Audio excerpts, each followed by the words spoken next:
Dinadakila at sinasamba ang iyong banal at makapangyarihang pangalan. Salamat po sa biyaya ng kaligtasan. Salamat po sa ika-13 anibersaryo ng gawain mo sa gabon ito. At dalay ko, Ama, na sa gabi ito'y kumilos ka ng may kalakasan. Lahat po na may sakit ay magalingin sa pangalan ni Jesus. At ang mabuting balita na may tumimo sa aming puso, maghatid ng kagmanagan, maghatid ng kagalingan at maghatid ng tagumpay. At dalayan ko, Panginoon, na pagpalain silang lahat na nandito, the parishioners, the workers, the parish priest, at lahat ng nandito, Panginoon. Nawa po, Panginoon Diyos, maranasan namin ang iyong Espiritong Banal. Gamitin mo ang lingkod mo, mightily, boldly, and powerfully, kasama ang iyong mga awit. At dalayan kong punuin ang kalwalatian ng lugar na ito. At maranasan ka po namin sa pangalan ni Jesus, sa kanan ng Ama, at ng Anak, at ng Espiritu Santo. Ating purihin ang Panginoon.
St. Paul, ang mga taong di nagtataglay ng Espiritu Santo para sa kanila ay kahangalan itong ginagawa natin.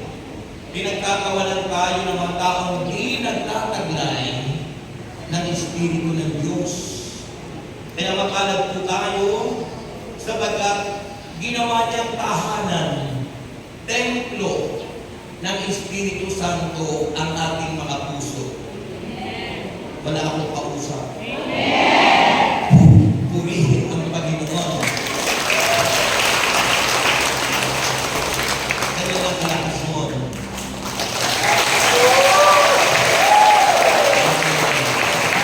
Magkakatakot ko na rin ang ganun mga choir sa lugar mo. Okay. Sino sa inyo ang gusto magtagumpay? Talaga.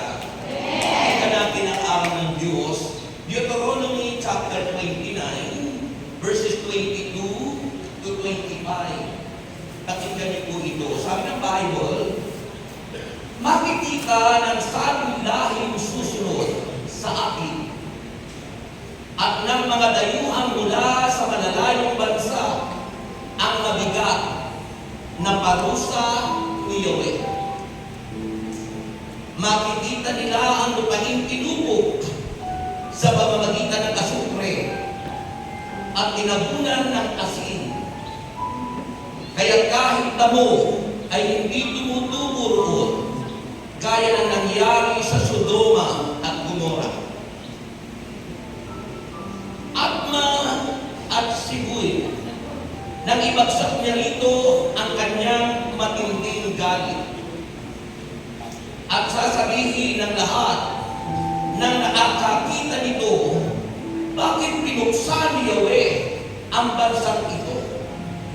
Bakit matindi ang naging galit niya sa kanila? Ang isasagot ay sapagkat tinalikuran nila ang kanilang kasunduan kay Yahweh, ang Diyos ng kanilang mga ninuno, na siyang naglabas sa kanila sa Ehipto.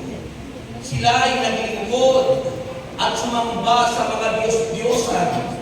Hindi nila kilala at ipinagbawal ni Yahweh sa kanila. Iyan ang dahilan kaya't nagalit sa kanila si Yahweh at ibinagsak sa kanila ang mga sumpang nakasulat sa aklat na ito. At dahil sa matindi niyang galit, sila ay inaalis ni Yahweh sa kanilang lupain at itinapon sa ibang lugar. Naroon sila ngayon. Ito po ang mga salita ng Diyos. Ang nais kong bigyan ng pansin sa wikang Banyaga, sa verse 22, sabi po roon, rise up the coming generation of your children after you. Rise up, people of power.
iniisip, kung ano iniisip.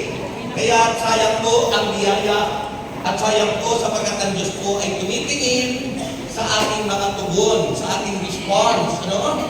Kapag po tayo nasa loob ng simbahan, hindi tayo attentive, at kung ano nasa isip po natin, hindi nalulugod ang Diyos.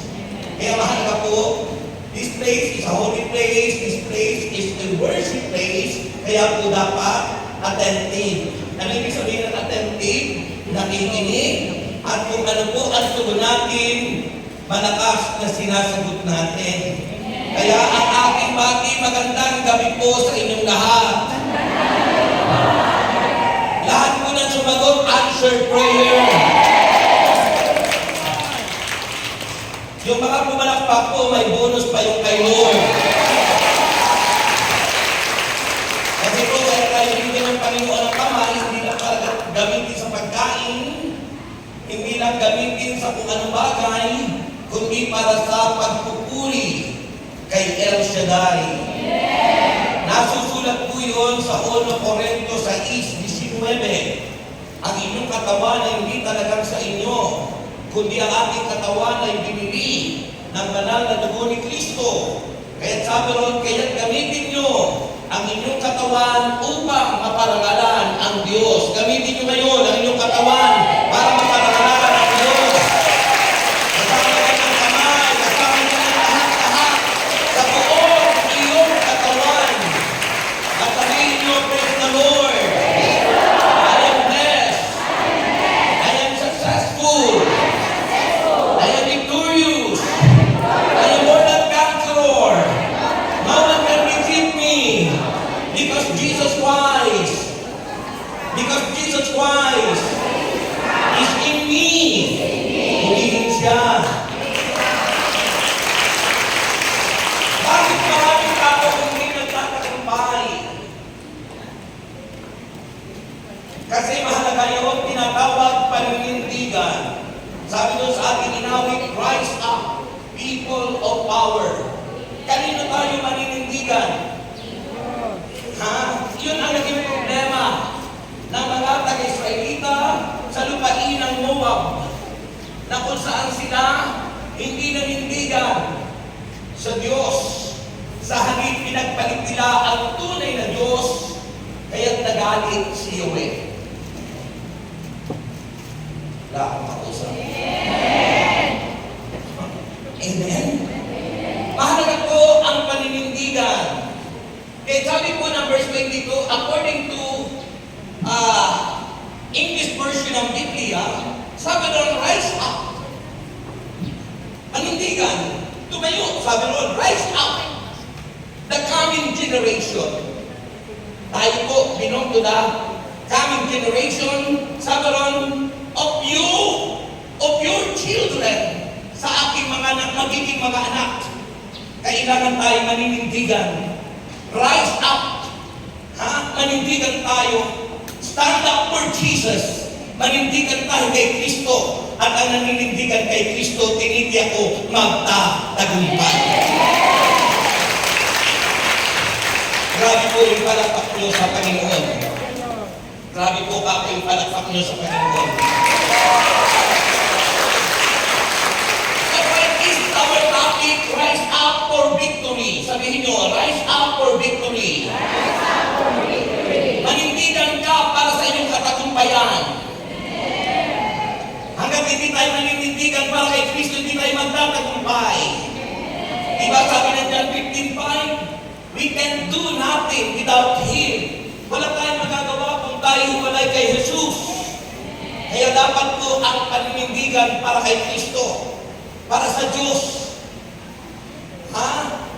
Hindi para sa tao, kundi para sa Diyos. Sabihin nyo, rise up for victory. Ito yung covenant ni God. Ito yung kasunduan ng Diyos at ng Israel na kailangan na maninindigan sila sa Diyos. Pero hindi po yun nangyari. Sabi po naman ng kasulatan, ipinagpalit nila si Yahweh sa ibang Diyos at sinamba nila ang Diyos-Diyosan.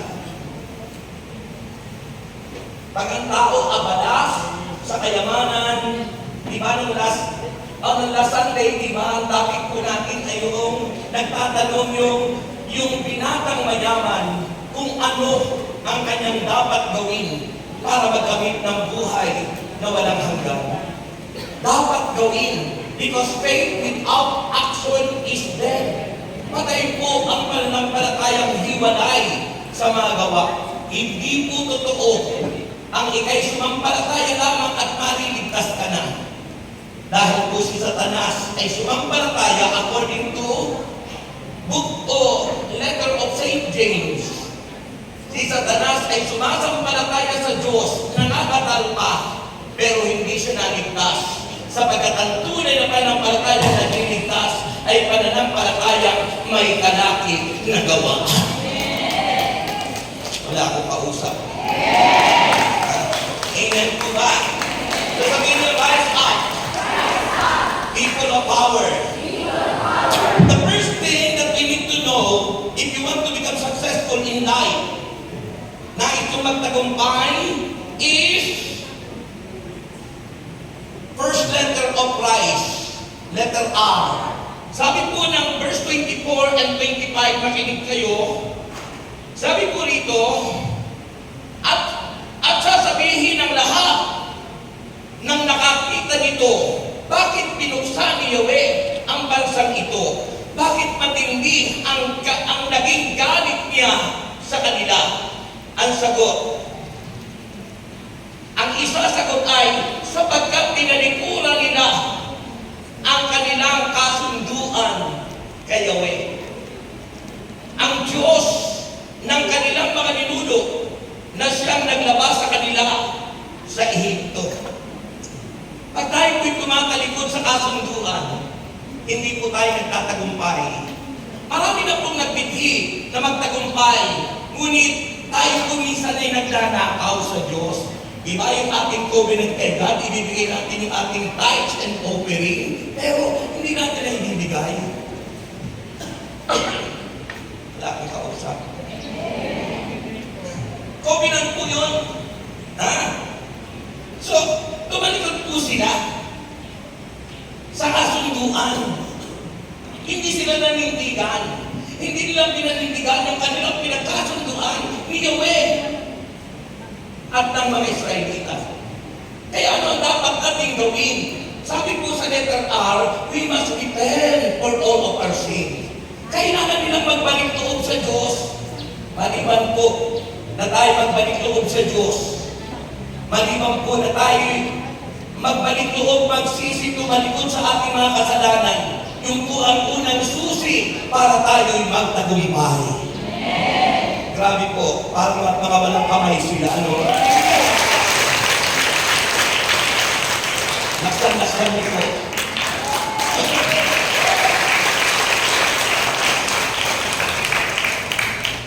Ano, parang binibilisan ko kasi yung ating pagsasalita ng konti kasi nakakulagan ko yung oras.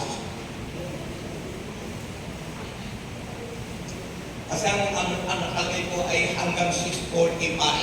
So, para ka po yung repent? Repentance is to change your mind, to change our heart, and to change our action. Yun ang hinihingi ng Diyos. Hoy, makinig. Mamaya na mag-make up. Mas bata, masarap makinig. Ano? Ha?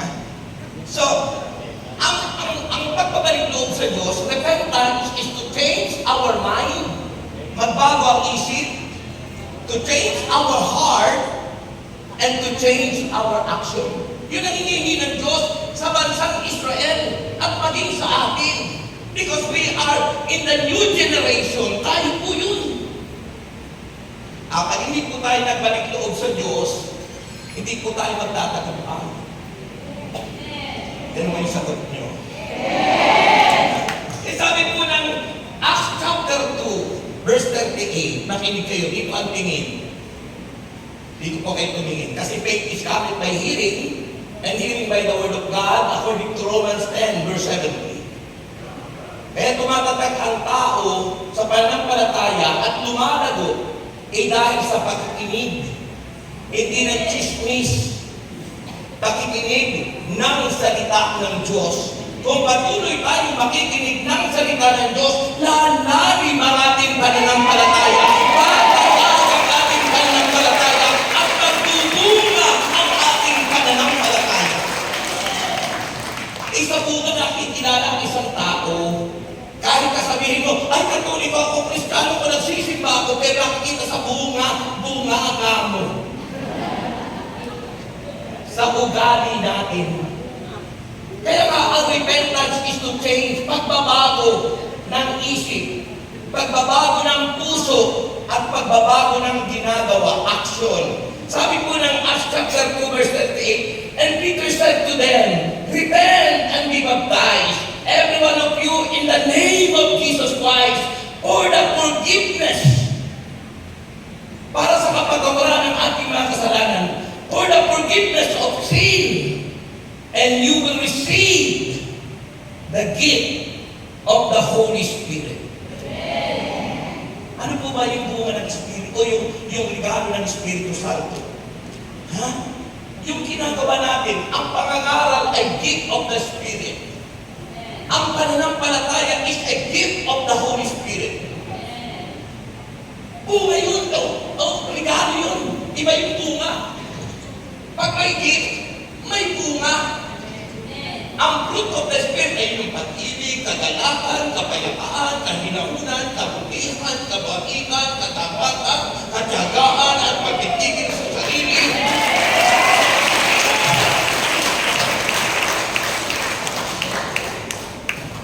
Pero ang fruit o ang gift of the Spirit is the gift of faith.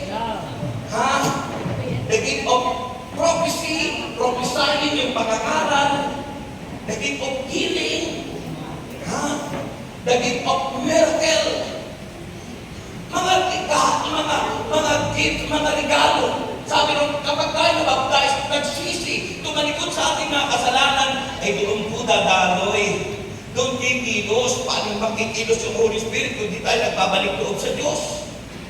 How come that the Holy Spirit move and become your heart, His temple? Paano gagawin ng Diyos na templo niya yung puso natin kung bulok naman ang puso natin? Ano yung bulok na puso? Andun yung sama ng loob, galit, puot, hinanakit, tampo. Di ba yung heart? Hatred. Letter E, envy, inggit. Letter A, anger. Yung laging galit, pati aso, galit ka sa aso mo, sa pusa mo. Letter A, resentment, yung mga hinanakit. Yung letter T sa heart, yung timidity, yung pagiging mahiyain mo. Nahihiya tayo magpatotoo, pero hindi ka naman nahihiyang tumaya sa totoo. Yung masama, hindi natin ikinahihiya. Yung mabuti ay yung ikinahihiya natin. Yung po ang bulok ng puso, gusto ng Diyos magbago, and that is repentance. To turn away from our wicked ways, to change our mind. Change my heart, oh God, make it ever true. Change my heart, oh God, may I be like you. Alam, sinisindihan. Ibig sabihin nga, nabinto na ako. Hindi ka po? Ayun po yun, mga kapatid. So, mahalaga yun. Dito po ang tingin. Dito po ay tumingin. Ba't kayo nakatingin sa ano? Dito po kayo tumingin. Okay? Okay, be attentive. Okay? Yan ang pagsamba sa Diyos. Okay? So, yun po ang napakahalaga. Then, letter I, sa rise. Rise up. So that you must become victorious Christian. Maging mananagumpay. Sabi po, letter I, dito rin ang kamali at hindi tinupad ng bansang Israel. Sabi po ron, incline. Pag sinabing incline, is to bend the head, to bow down. I will come and bow down at your feet, Lord Jesus. In your presence there's fullness of joy. Sipin mo, pag tayo nagbalik loob na at lumuhod, incline, nagbow down, lumuhod, hindi sa Diyos-Diyosan, kundi sa Diyos na totoo, kay El Shaddai, kay Kristo, pinili ako sa inyo, magtatagumpay ang bawat isa. Amen?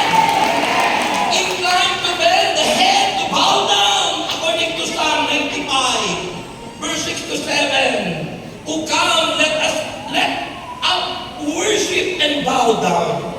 Let us kneel before the Lord our Maker. At ang sabi nun, for He is our God, and sabi nun, let us kneel before our Lord our Maker, for He is our God, and we are the people of His pasture, and the seed of His hand. Purihin ang Diyos. Tayo magiging tupa niya, at ang Diyos ay magiging pastor natin. The Good Shepherd is Jesus. Ewan ko kung mabuting pastor o mabuting tupa tayo. Good steward ba tayo? Mabuti ba tayong katiwala? Mahina. Tayo po ba'y mabuting katiwala ng Diyos? Always remember that God is the owner and we are the steward. And what kind of steward are we? Anong uri ng steward kung katiwala tayo? Faithful ba? Ubad steward. Dapat po tapat. At nangyayari lang yung katapatan yun if we stand up for Jesus. Ang hina.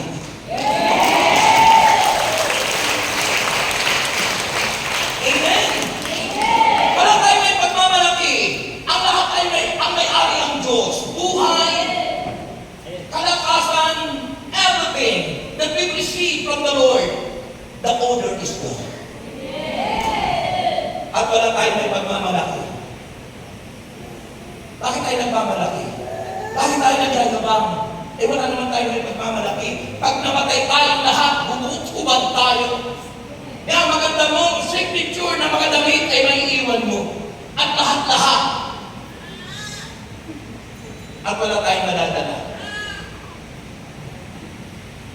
Maraming mayayaman kaya sinabi ng Panginoon doon sa Gospel ng Sunday, napakahirap makapasok sa karya ng langit ang mga mayayaman. Sabi mahirap, hindi sinabi hindi makakapasok. Because unless we repent, unless we bow down unto God, unless we stand up for Jesus, doon lang tayo magiging tagumpay. Grabe po, pinapalakpak mo sa Lord. Amen? Amen? Letter S, rise up, is submission. We must submit ourselves unto God. James chapter 4 verse 7. According to St. James, sabi ng Bible, submit yourselves then to God. Resist the devil and he will flee from you. Pasakot na niya kayo sa Diyos. Ha? Kailangan sa Diyos tayo nagpapasakot, hindi sa pogo. Sa Diyos tayo nagpapasakot, submit yourself then to God, resist the devil. Labanan daw natin ang diablo.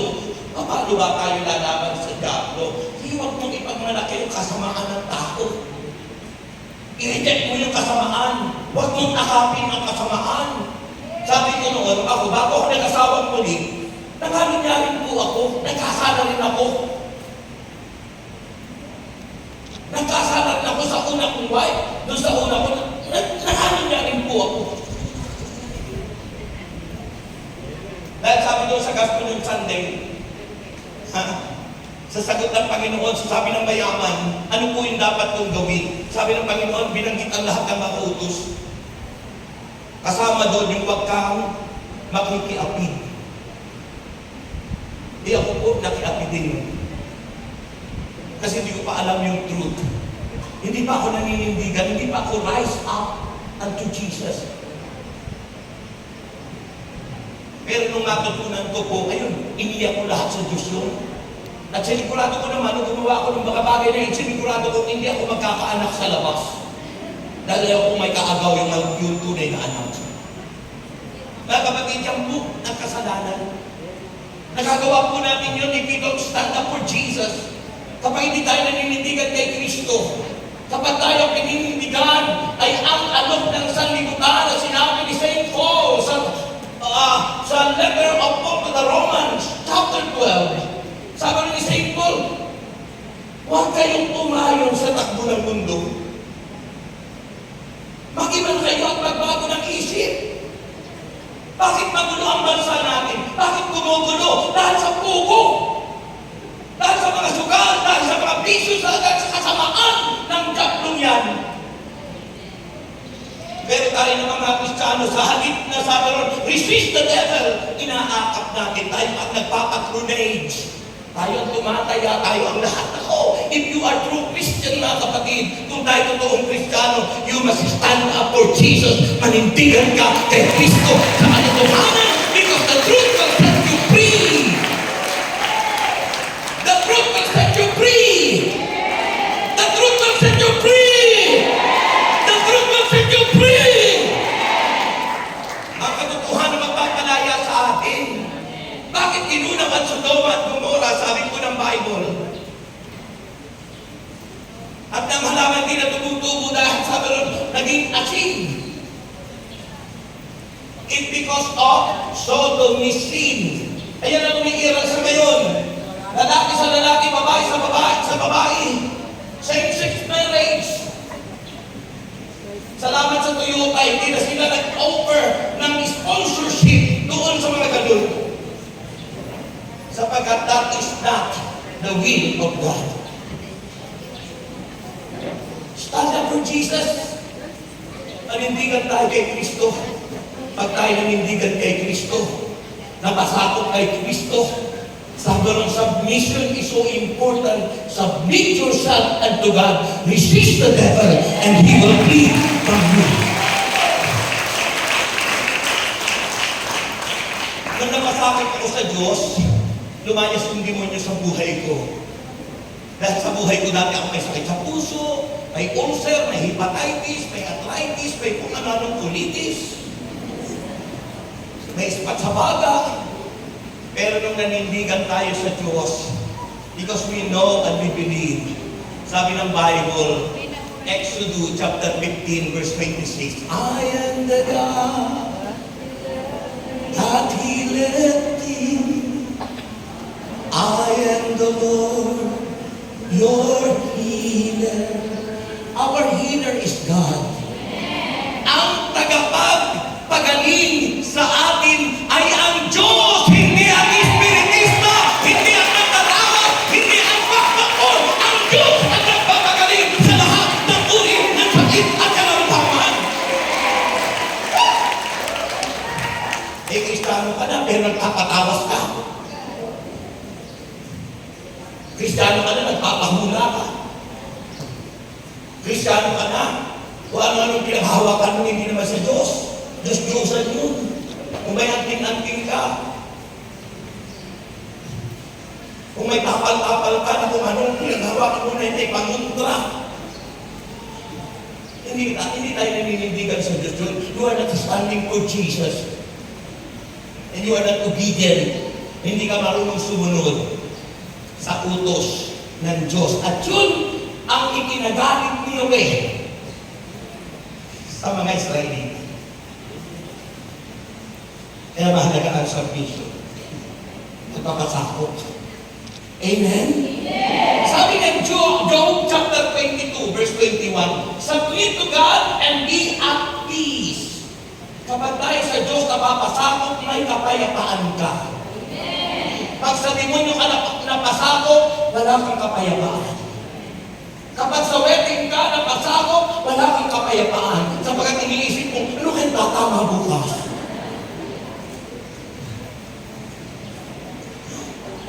Kaya sabi ng Bible, Job chapter 22 verse 21, submit to God and be at peace with Him in His way. Prosperity will come to you. Pag sa Diyos tayo napasakop, nanindigan tayo sa Diyos, kasaganan ay darating. Kasaganan ay darating. Eh bakit hindi dumarating ang kasaganaan? Eh kasi, iba yung inaalagaan mo. Numero. Inaabangan yung numero at sasabihin yung teacher. Magbago na. Huh? Yun ang nais ng Panginoon, change. Pagbabago. To repent. Diba ano sabi ng isang awit? Magbago ka. Magbago ka. Nandi ka magsisi sa huli.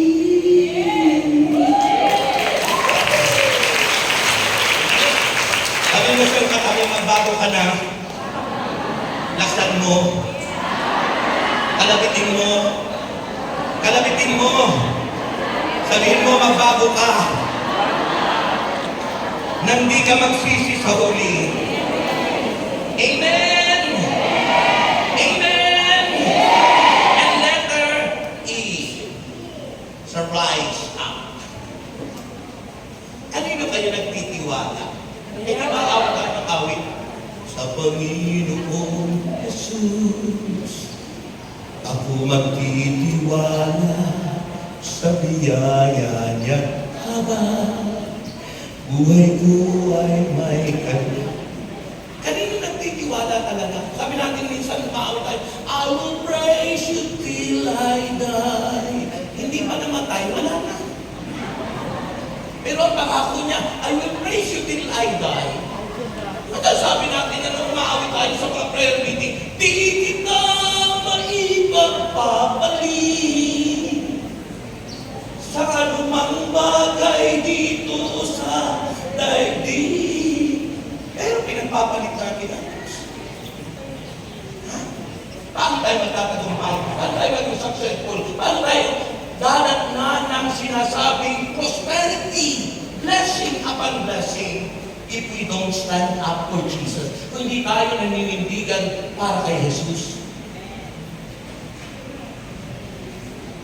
Alam mo, nung ako ay nag po sa Muntinlupa, sa maximum compound, nung mag-mission ako dyan, sa Muntinlupa, ang daming nagpapatotoo na sila'y nabilanggo, hindi dahil sa sila'y nagkasala.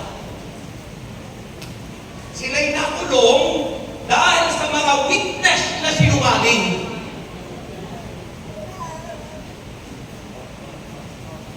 Kaya kung tayo Kristiyano, sabi ko sa Gospel ng Sunday, huwag kayong sasaksi sa kasinungalingan.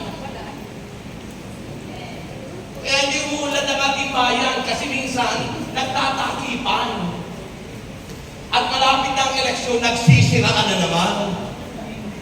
Di mo na malaman kung anong gagawin. Abay, manindigan tayo sa Diyos. Walang ibang dapat ipanindigan natin, kundi ang katotohanan na magpapalaya sa ating bayan. In other words, you must entrust yourself unto God. Sa Diyos natin ipagkatiwala ang lahat.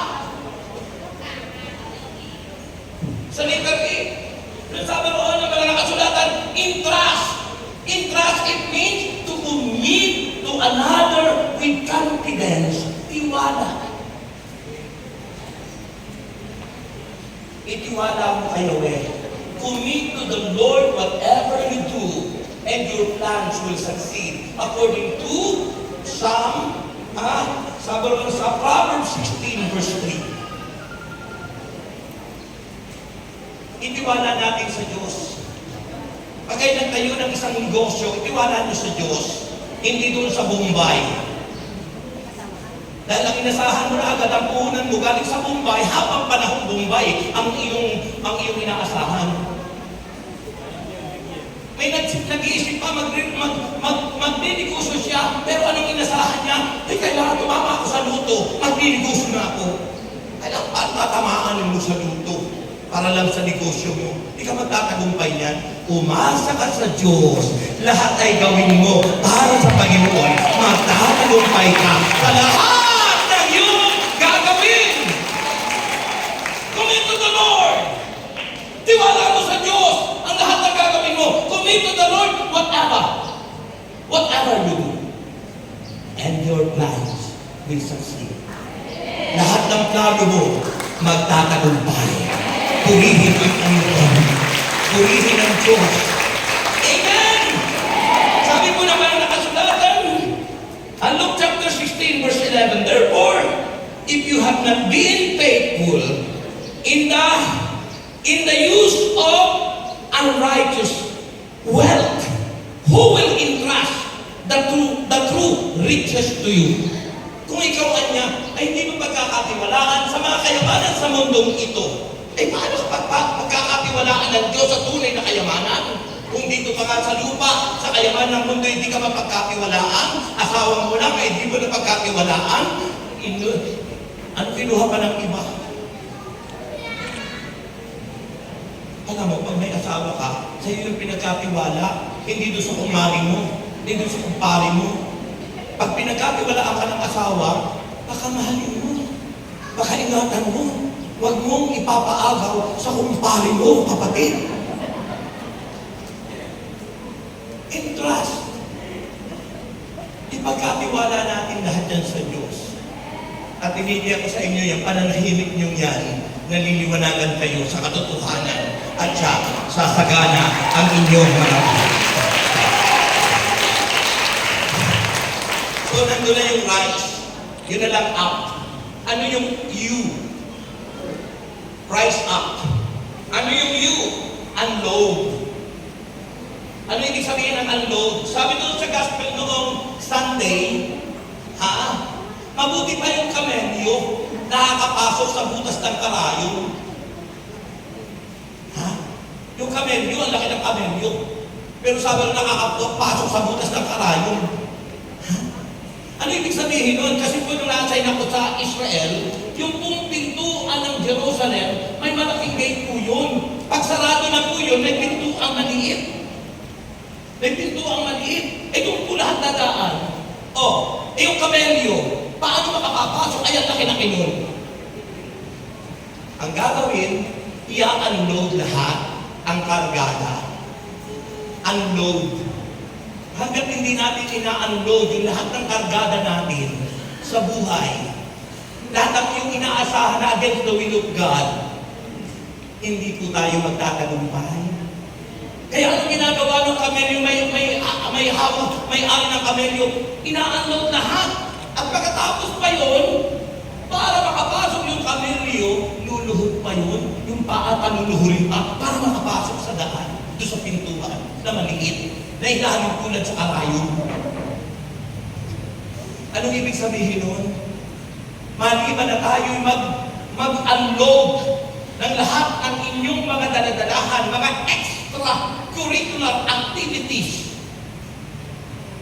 Mga inaasahan natin na kung ano-ano sa araw-araw, wedding, bisyo, at kung ano-ano pa. Hanggang di mo yung kapatid iniiwan, yan ang ikamamatay natin. Pero kapag iniwan natin, in-unload lahat ng against sa will of God, lalakas ka, giginhawa ka, magtatagumpay ka, hahaba ang buhay natin lahat. Siguro kung hindi ako nag-unload, patay na ako. Pag hindi mo in-unload yung sama ng loob mo, pag hindi mo in-unload yung mga spirit na kaagaw ng Diyos sa puso mo, ay baka umawit ka pa ng isang awiting, may kaagaw pala ako sa puso mo. May kaagaw pala sa tanakis ni Jesus sa puso mo. Yun po ang mahalaga. So, kailangan ng unload. Sabi ng unload, to take off, deliver, and to relieve of something burden, yung mga pabigat sa ating buhay. Ano ba yung mabigat sa'yo? Di mo ba alam kapag may bisyo katulad ko noon, ninanakawan ko yung pamilya ko? Isipin mo, yung ibibili ko ng mga pulutan at ng mga alak noon, na dapat ay para sa pamilya ko, na nagtitiis yung pamilya ko sa inihaw na talong na isasawsaw lang sa bagoong, samantala ako ang sarap ng aking pulutan. O di ba? Ayun po yung dapat i-unload natin. Yun yung sinasabi ni St. Luke. Ano yung sinabi ni St. Luke? Ha? Ano sabi ni St. Luke? Kalimutan niyo na ang nakaraan. Ngayon'y nakalaan ang buhay mo sa ating Panginoon. Ano sabi roon? Mayroon bang tuwidang isip na naglinis at nagbihis? Naligo ka, pero yung libaging damit, yung pa rin ang sinuot mo, ang baho. Mayroon ba kanyang tuwidang isip, naglinis at nagbihis, ngunit ang sinuot ay dati ng damit? Medyo may tama. Pero anong nais sabihin ng Panginoon? Yung pag-unload, itawan na natin ang lahat ng masama, itawan na natin ang lahat ng balakid upang tayo'y magtagumpay. Amen. Amen. Amen. Sabi ng Psalm 55 verse 22, unload you burden on Adonai and He will sustain you. He will never permit the righteous to be moved. Mga kaibigan, kailangan po natin i-unload natin kay Adonai, kay Yahweh. Ang lahat ng bigay mo. Diba sabi ng Panginoon, o ayon sa sulat ni, sabi ng Bible, diba, sabi ng we need to itiwala ba yung ibigay mo sa Lord? Cast all your anxieties unto Him. Sabi ng Biblia, and He will care for you. Ipagkatiwalaan niya natin sa Diyos ang lahat ng ating problema, suliranin, at ang Diyos ang kukup sa atin. And finally,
incline.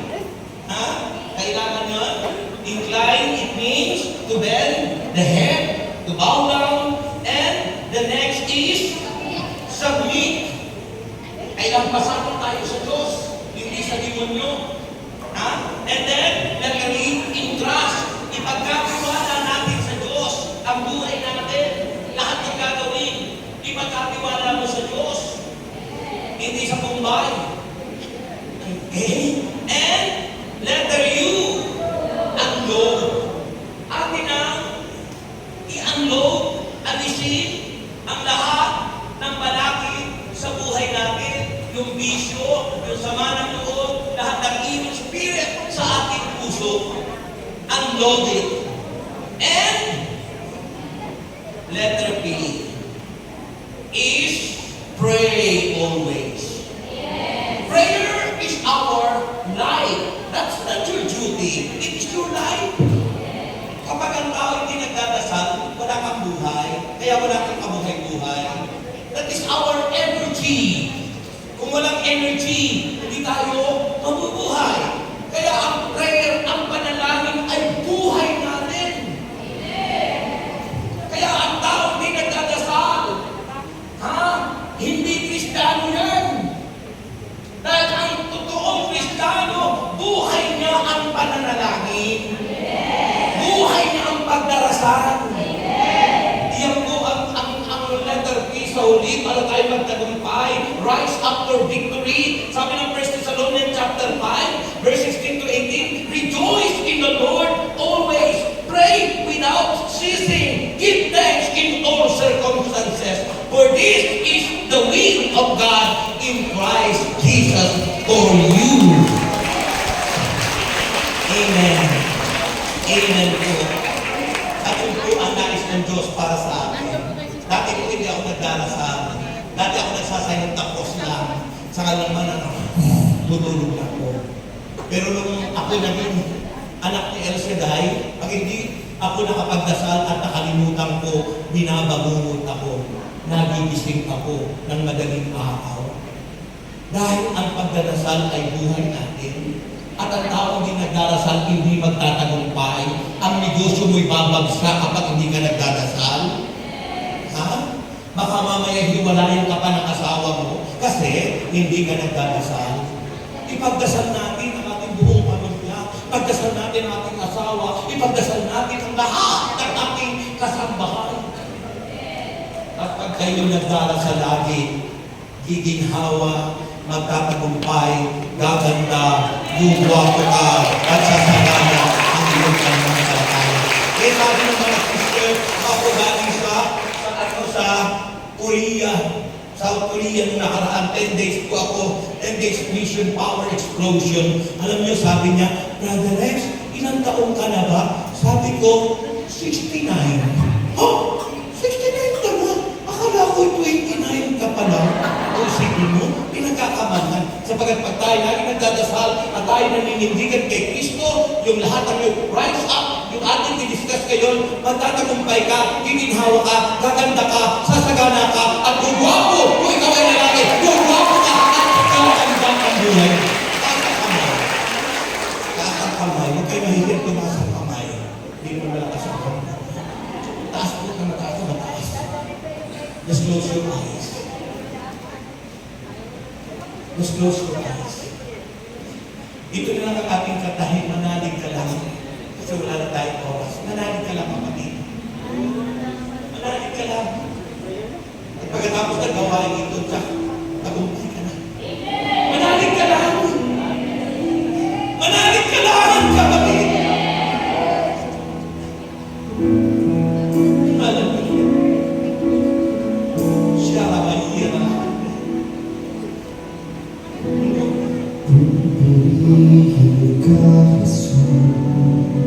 Pupurihin natin ang Diyos.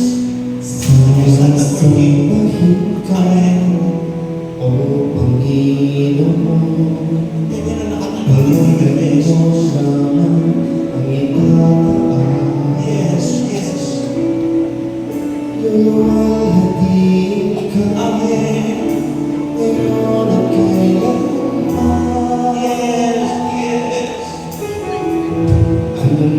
Ano man ang pagsubok na dumating, tayo naninindigan kay Kristo.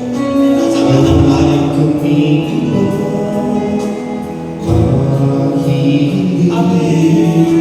Ikaw lamang sapat na sa akin. Yes, yes.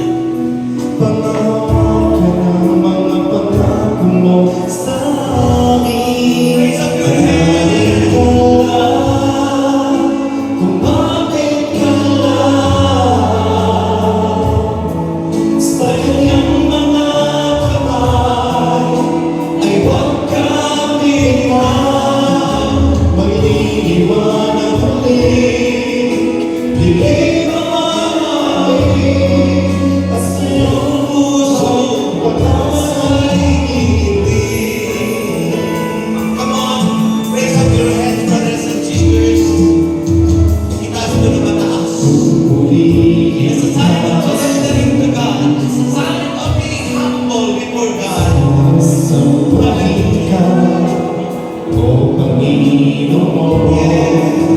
Pangalan mo lamang ang ipagkaan. Amen. Pangalan mo lang ang itataas namin, Lord. Luwalhatiin ka, Hallelujah. ngayon at kailangan. Anumang pagsubok ay umilig, wala kaming iba mahihiling. Ikaw lamang sapat na sa akin. Panawagan ang mga pangako mo sa akin. Kanalig ka lang, kumapit ka lang sa kanyang mga kamay. Ay huwag kang bigman, magliliwanag ulit, dilim ang mamahalin, at sa iyong pusong pag-asa'y manalig ka lang, lumapit ka lang